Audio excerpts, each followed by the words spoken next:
আসসালামু আলাইকুম। সংবাদে আপনাদের সবাইকে স্বাগত জানাচ্ছি। আমি ফিরোজ তোহা। শুরুতেই আরবে কেবলস সংবাদ শিরোনাম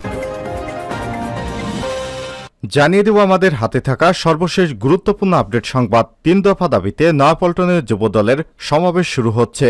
জড়ো হচ্ছেন নেতাকর্মীরা। রাজধানীর নয়াপল্টনে জাতীয়তাবাদী যুবদলের সমাবেশ শুরু হয়েছে। বিএনপি চেয়ারপারসন খালেদা জিয়ার মুক্তি, তারেক রহমানের বিরুদ্ধে মিথ্যা মামলা প্রত্যাহার সহ যুবদল সভাপতি সুলতান সালাউদ্দিন টুকুর মুক্তির দাবিতে এই সমাবেশের আয়োজন করেছে সংগঠনটি। আর শনিবার দুপুর ৩টায় পবিত্র কুরআন তিলাওয়াতের মধ্য দিয়ে এই সমাবেশ শুরু হয়েছে। এরপর জানিয়ে দিব, আদালত পাড়ায় কমছে না বিএনপির নেতাকর্মীদের ভিড়। আত্মসমর্পণ করলে যেতে হচ্ছে কারাগারে। জানাবো, জনগণ আওয়ামী লীগকে ৪২ বছর ক্ষমতার বাইরে রাখবে বলে এমন মন্তব্য করেছেন বিএনপির যুগ্ম মহাসচিব অ্যাডভোকেট সৈয়দ মোয়াজ্জেম হোসেন আলাল। এদিকে আওয়ামী লীগের সমাবেশে জড়ো হচ্ছেন নেতাকর্মীরা। আর কিছুক্ষণ পর শুরু হবে আওয়ামী লীগের শান্তি এবং উন্নয়ন সমাবেশ। এই সমাবেশে যোগ দিতে দুপুরের রোদ উপেক্ষা করে আসতে শুরু করছে আওয়ামী লীগের নেতাকর্মীরা। জানিয়ে দেব, অফিসে ঢুকে গণপূর্ত নির্বাহী প্রকৌশলীকে হত্যার হুমকি। বিভিন্ন সরকারি ঠিকাদারি কাজ আর অনৈতিক এবং অবৈধভাবে না পেয়ে অফিসে ঢুকে পাবনা গণপূর্ত বিভাগের নির্বাহী প্রকৌশলী তত্ত্বাবধায়ককে হত্যার হুমকি দেওয়ার অভিযোগ উঠেছে। এই ঘটনায় মামলার পর ২ জনকে গ্রেপ্তার করেছে পুলিশ। এবং সর্বশেষ জানিয়ে দেব, পৃথিবীতে সৌরঝড়ের আঘাত, হতে পারে বিদ্যুৎ বিপর্যয়। এ যাবৎকালের সবচেয়ে বড় শক্তিশালী সৌরঝড়ের আলো ঝলকানি দেখল বিশ্ব।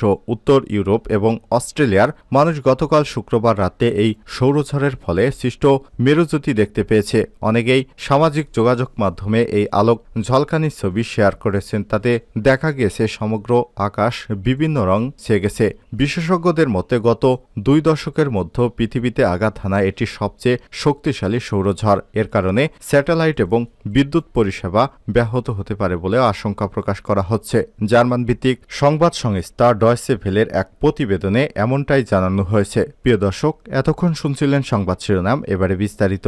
তবে তার আগে অনুরোধ থাকবে, আপনি কোন স্থান থেকে আমাদের সংবাদটি দেখছেন কমেন্ট করে জানিয়ে দিন এই সংবাদ সম্পর্কে আপনার মূল্যবান মতামত। প্রিয় দর্শক, আপনি যদি আমাদের চ্যানেলে নতুন হয়ে থাকেন, ভিডিওটি দেখতে দেখতে চ্যানেলটি সাবস্ক্রাইব করে রাখুন, যাতে করে আমাদের লেটেস্ট আপডেট সংবাদগুলো সবার আগে আপনার কাছে পৌঁছে যায়। এবার বিস্তারিত।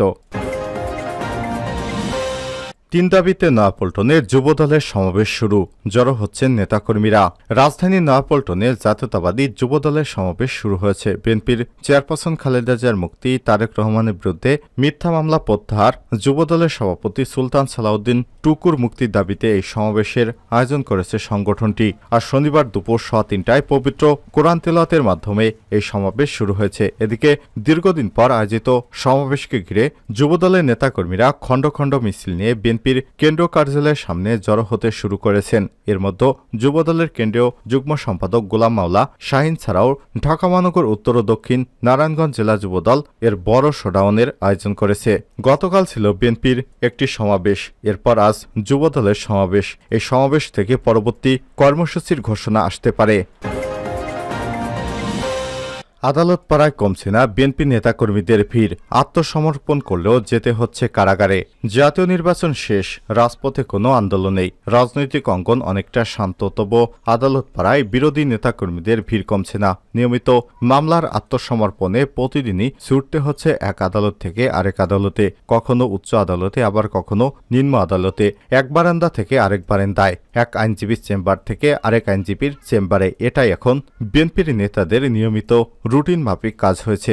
যারা কারাগারে আছেন তাদেরও প্রায় একই অবস্থা। প্রায় প্রতিদিনই প্রিজন ভ্যানে প্রচণ্ড গরমে গাদাগাদি করে নিয়ে আসা হয় আদালতে। অপেক্ষমান আইনজীবী স্বজন কর্মীদের নিয়ে চালাতে হচ্ছে আইনি লড়াই। আইনজীবী এবং স্বজনেরা জানান, জামিনের আশায় আদালতে গেলেও হতাশ হচ্ছে বিএনপির নেতাকর্মীরা। জামিনযোগ্য হলেও বেশিরভাগ মামলায় আবেদন নামঞ্জুর করে পাঠানো হচ্ছে কারাগারে। তারা বলেন, রাজনৈতিক মামলায় উচ্চ আদালত থেকে আগাম জামিন মেয়াদ শেষে নিম্ন আদালতে হাজির হলেই বেশিরভাগ ক্ষেত্রে কারাগারে পাঠানো হয়। তবে ঢাকা মহানগর দায়রা জজ আদালতের রাষ্ট্রপক্ষের প্রধান কৌঁসুলি আব্দুল্লাহ আবু বলেন, রাজনৈতিক হয়রানির জন্য কোনো মামলা পরিচালনা করা হয় না। বিএনপির অভিযোগ ভিত্তিহীন, আইন তার নিজস্ব গতিতে চলে। গত মঙ্গলবার ঢাকার নিম্ন আদালত পাড়ায় ঘুরে দেখা গেছে আদালতে হাজির করা হয়েছে যুবদলের কেন্দ্রীয় সভাপতি সুলতান সালাউদ্দিন টুকুকে। ৩ মামলায় ৭.৫ বছরের সাজার রায় নিতে গত ২৯ এপ্রিল আদালতে আত্মসমর্পণ করলে তাকে কারাগারে পাঠিয়ে দেওয়া হয়। তার বিরুদ্ধে ৩ শতাধিক রাজনৈতিক মামলা রয়েছে। শুধু টুকুই নয়, বিএনপির যুগ্ম মহাসচিব হাবিবুন নবী খান সোহেল, যুবদলের সাবেক সভাপতি সাইফুল আলম নীরব, বিএনপির স্বেচ্ছাসেবক বিষয়ক সম্পাদক আব্দুল কাদির ভূঁইয়া জুয়েল, নির্বাহী কমিটির সদস্য হাবিবুর রশিদ হাবিব, ছাত্রদলের সাবেক সহসভাপতি ইফতিখার রহমান কবির সহ অনেককে নিয়মিত হাজিরা দিতে এদিন কারাগার থেকে আদালতে আনা হয়েছিল। কারাবন্দী নেতাদের বাইরে বিএনপির মহাসচিব থেকে শুরু করে স্থায়ী কমিটির সদস্য, কেন্দ্রীয় নেতাসহ জেলা উপজেলা পর্যায়ের বিভিন্ন স্তরের নেতাকর্মীকে নিয়মিত হাজিরা দিতে হচ্ছে আদালতে। একই দিন ঢাকা মহানগর উত্তর বিএনপির সদস্য সচিব আমিনুল হক, স্বেচ্ছাসেবক দলের কেন্দ্রীয় সভাপতি এস.এম. জিলানী, সাধারণ সম্পাদক রাজীব আহসান, যুবদলের সাবেক সহসভাপতি এস.এম. জাহাঙ্গীর সহ অনেকেই দেখা গেছে আদালত পাড়ায়। বিএনপির স্থায়ী কমিটির সদস্য ড আব্দুল মঈন খান সমকালকে বলেছেন, বিরোধী দলকে দমানোর জন্য হামলা মামলার নির্যাতনকে অস্ত্র হিসেবে ব্যবহার করছে সরকার। এমন কোনো নেতাকর্মী নেই যার বিরুদ্ধে মামলা নেই। অনেকের বিরুদ্ধে পাহাড় সমান মামলা। আওয়ামী লীগকে জনগণ ৪২ বছর ক্ষমতার বাইরে রাখবে আলাল। বাংলাদেশের জনগণ সুযোগ পেলে আওয়ামী লীগ সরকারকে ৪২ বছরের জন্য ক্ষমতা থেকে দূরে পাঠিয়ে দেবে এমন মন্তব্য করেছে বিএনপির যুগ্ম মহাসচিব অ্যাডভোকেট সৈয়দ মোয়াজ্জেম হোসেন আলাল। শনিবার ১১ মে দুপুরে জাতীয় প্রেস ক্লাবের সামনে জাতীয়তাবাদী নবীন দলের উদ্যোগে এক অবস্থান কর্মসূচিতে তিনি এসব মন্তব্য করেছেন। আলাল বলেন, আজকে বাংলাদেশের মানুষ অনুভব করছে ২১ বছর যেভাবে বাংলাদেশের ক্ষমতা থেকে আওয়ামী লীগ নির্বাসিত ছিল, একটা সুযোগ পেলে ৪২ বছরের জন্য তাদেরকে ক্ষমতা থেকে দূরে পাঠিয়ে দিবে দেশের জনগণ। তারা ক্ষমতার উপযুক্ত দল, বাংলাদেশ আওয়ামী লীগ নয়। এ সময় তিনি বলেন, জনজীবনে আজ অনেক সমস্যা। বাংলাদেশের মানুষের কাঁধে চিন্তাবাদের দৈত্যের মতো চেপে বসে আছে আওয়ামী লীগ সরকার। সরকারের কারণে দেশে কোনো সমস্যার সমাধান তো হচ্ছেই না, বরং প্রত্যেকটি সমস্যার নতুন শাখা উপশাখা বের হচ্ছে। সেই শাখা উপশাখা বের দুর্নীতিবাজদের দৌরাত্ম চলে যাচ্ছে বাংলাদেশে। বিএনপির এই নেতা বলেন, একতরফা চাপাবাজির মধ্য দিয়ে দেশের মানুষকে সবকিছু ভুলে রাখার চেষ্টা করা হচ্ছে। বাংলাদেশের মানুষের জাতীয়তাবাদী আন্দোলনের অন্যতম নেতা, বাংলাদেশ আন্দোলনের বর্তমান ক্যাপ্টেন তারেক রহমান অসংখ্য বানোয়াট মামলায় সাজা দিয়ে তাকে বিদেশে পাঠিয়ে দিয়েছে সরকার। তার দেশে আসার পথ বন্ধ করে রেখেছে, যার কারণে বাংলাদেশের মানুষ আজকে আশ্রয় খুঁজছে, একটা প্ল্যাটফর্ম খুঁজছে, পতাকা খুঁজছে। সেই সুযোগ থেকে তাদেরকে বঞ্চিত করার জন্য সরকার আমি মামু খামু জামু এই নির্বাচন করছে। তিনি বলেন, এই সরকার হচ্ছে জানমান সম্মানের সবকিছুকে বিসর্জন দেয়া সরকার। এই সরকার যতদিন ক্ষমতায় থাকবে ততদিন দেশের কোনো সমস্যার সমাধান হবে না। তাই সংকট উত্তরণে আন্দোলনের মাধ্যমে সরকারকে বিদায় করা হবে। আওয়ামী লীগের সমাবেশে জড়ো হচ্ছেন নেতাকর্মীরা। আর কিছুক্ষণ পর শুরু হবে আওয়ামী লীগের শান্তি এবং উন্নয়ন সমাবেশ। এই সমাবেশে যোগ দিতে দুপুরে রোদ উপেক্ষা করে আসতে শুরু করছে আওয়ামী লীগের নেতাকর্মীরা। শনিবার ১১ মে বিকেল ৩:৩০টায় মোহাম্মদপুর আড়ংয়ের সামনে এই সমাবেশ অনুষ্ঠিত হবে।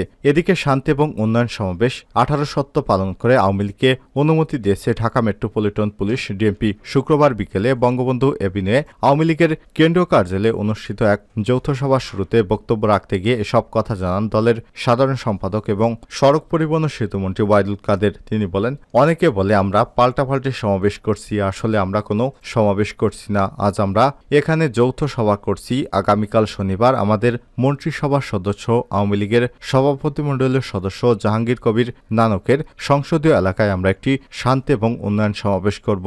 সেখানে আমরা আপনাদের সবাইকে আমন্ত্রণ জানাচ্ছি। এর আগে বৃহস্পতিবার ঢাকা মহানগর উত্তর আওয়ামী লীগের সহদপ্তর সম্পাদক আব্দুল আওয়াল শেখকে এ সংক্রান্ত চিঠি দিয়েছে ডিএমপির উপ police commissioner operations Abu Yusuf. অফিসে ঢুকে গণপূর্তর নির্বাহী প্রকৌশলীকে হত্যার হুমকি। বিভিন্ন সরকারি ঠিকাদারি কাজ অনৈতিক এবং অবৈধভাবে না পেয়ে অফিসে ঢুকে পাবনা গণপূর্ত বিভাগের নির্বাহী প্রকৌশলীকে ভয়ভীতি এবং হত্যার হুমকি দিয়েছে। অভিযোগ উঠেছে এই ঘটনায় মামলার পর দুইজনকে গ্রেপ্তার করেছে পুলিশ। শনিবার 11 মে সকালে পাবনা শহরের বিভিন্ন এলাকায় অভিযান চালিয়ে তাদের গ্রেপ্তার করা হয়। এর আগে বুধবার 8 মে দুপুরে পাবনা গণপূর্ত সার্কেলের তত্ত্বাবধায়ক প্রকৌশলী রুমে এ দুর্ঘটনা ঘটে। গ্রেপ্তার আসামিরা হলেন পাবনা পৌর এলাকার চক গোবিন্দার চাঁদবাড়ি এলাকার ঠিকাদার রোকনুজ্জামান তুষার এবং কালাসাতপার মোহাম্মদ আকাশ। অন্য পলাতক আসামি হলেন পাবনা পৌর এলাকার চক সাতিয়ানি গ্রামের রাজিবুল হাসান রাজীব এবং কৃষ্ণপুর এলাকার রনা বিশ্বাস সহ অজ্ঞাত 14 থেকে 15 জন। এজাহার সূত্র থেকে জানা গেছে, গত বুধবার 8 মে পাবনা গণপূর্ত সার্কেলের তত্ত্বাবধায়ক প্রকৌশলী আনারুল আজিমের রুমে বৈঠক করছিলেন পাবনা গণপূর্ত বিভাগের প্রকৌশলী এবং কর্মকর্তারা। দুপুর 1টার দিকে রাজীব এবং তুষারের নেতৃত্বে 14 থেকে 15 জন রুমে প্রবেশ করে গণপূর্তের বিভিন্ন ঠিকাদারি কাজ নিয়ে নির্বাহী প্রকৌশলী মুস্তাফিজুর রহমানকে জিজ্ঞাসাবাদ শুরু করে এবং অনৈতিকভাবে বিভিন্ন ঠিকাদারি কাজ দাবি করে। দাবি না মানায় নির্বাহী প্রকৌশলীকে গালাগাল এবং মারধরের চেষ্টা করে। এ সময় অন্যান্য প্রকৌশলীরা বাধা দিলে তাদের সবাইকে প্রাণনাশের হুমকি দিয়ে চলে যান। এই ঘটনার ভিডিও ফুটেজ সামাজিক যোগাযোগ মাধ্যমে ছড়িয়ে পড়েছে। পরে শুক্রবার 10 মে রাতে তত্ত্বাবধায়ক প্রকৌশলী আনারুল আজিম বাদী হয়ে পাবনা সদর থানায় লিখিত অভিযোগ করেন। পরে রাতেই মামলা করলে অভিযান চালিয়ে তাদের গ্রেপ্তার করা হয়।